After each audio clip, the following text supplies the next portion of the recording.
С 1 августа в каждом регионе России началась сельскохозяйственная микроперепись, результаты которой лягут в основу прогнозов развития отрасли и помогут улучшить ситуацию в ней. Ульяновская область не стала исключением.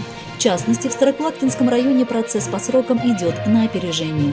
По состоянию на 20 августа опрошено уже 80% хозяйств. Справедливости ради нужно отметить, что, увидев персонал, проводящий микроперепись, одетый в зеленые жилеты и кепку с фирменной символикой, с удостоверением, подтверждающим его полномочия, а также электронный планшет для сбора данных, люди охотно идут на контакт. Более того, отказывающихся проходить перепись и вовсе нет. Здравствуйте. Проводится микросельскохозяйственная перепись на территории России. Готовы ли ответить на наши вопросы? Я буду задавать, вы ответите, я буду вносить ваши ответы. Вот пасека. Медосбор кончился, все. Уже пчелы готовятся, мы готовим пчел, сами готовимся к зиме.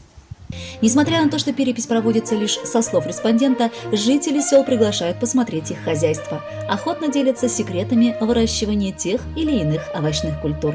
С помощью данной переписи специалисты соберут информацию о ресурсах, которыми владеют фермерские и подсобные хозяйства, индивидуальные предприниматели, сельскохозяйственные организации и садоводческие объединения, а также данные о результатах их деятельности, о поголовье скота и многом другом, что позволит провести анализ эффективности принимаемых в отрасли мер и в целом принесет пользу для развития сельского хозяйства России и ее регионов.